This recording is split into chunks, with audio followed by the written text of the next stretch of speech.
Hello everyone, welcome to another topic in the basic concept of the X-ray. Today we are going to read about the scattering of the X-rays, photo disintegration, peer production and various radiation unit you should know before actual going to the topic of the X-ray. So these are the topic we are going to read today. So now let us discuss about the Thomson scattering and Rayleigh scattering. What happens? The Thomson scattering and Rayleigh scattering is really not important in the diagnostic radiology, but you should remember this Thomson and Rayleigh scattering in for your MCQs. It is really important in the MCQs. It can just pop up in your exams, and if you don't know this term, then it can really create you the problem. So let us discuss about the Thomson scattering and Rayleigh scattering. What happens when the low energy X-ray photon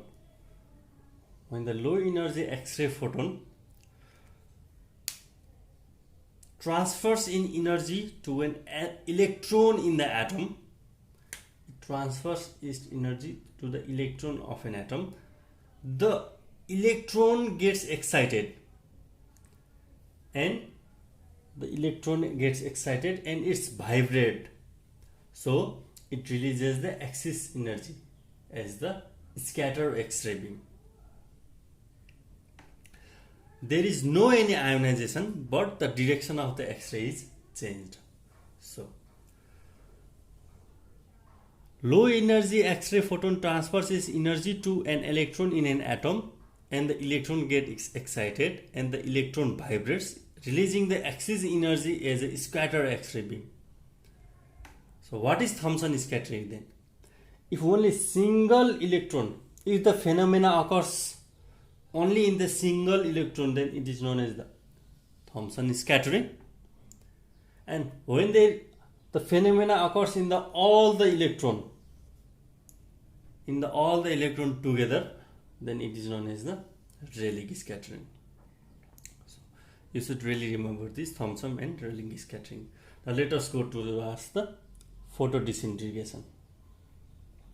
So part of the nucleus of an atom, that may be alpha particle, neutron, or maybe a combination, is ejected by a high energy incident photon. Part of the nucleus of an atom is ejected by the high energy incident photon. The phenomena occurs only if the incident photon is greater than 7 milli equivalent volt. So it is basically little bit less used in the diagnostic radiology, but you should know the concept of the photo disintegration. So you should also know about the peer production. What do you know by what does peer production means is the high energy photon hits a nucleus and the photon disappears. The photon energy is converted into two particle matter. One is electron and another is positron. It occurs only if the incident photon is greater than 1.02 milli equivalent volt. So these are the various terms you should know for your MCQ, though this is not very often used in the diagnostic radiology. So now let us move towards the radiational units. Now let us discuss the various radiational units you should know.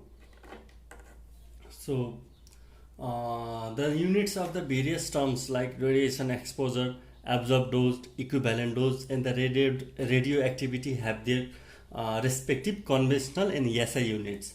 So it is measured in terms of the conventional and SI units. So radiation exposure is measured in the terms of Roentgen in conventional unit, and in SI unit it is known as the coulomb per kg. So in the absorbed dose, the conventional unit is RAD rad and the SI unit is GRAY gray. So the equivalent dose, the conventional unit of the equivalent dose is REM, also known as the radiation exposure in man, and the SI unit is sievert.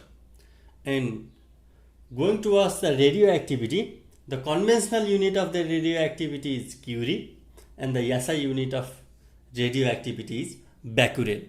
So you should know this in detail. So this concludes our lecture of the Thomson scattering and coherent scattering and the various radiational units you should know in the X-rays. Thank you.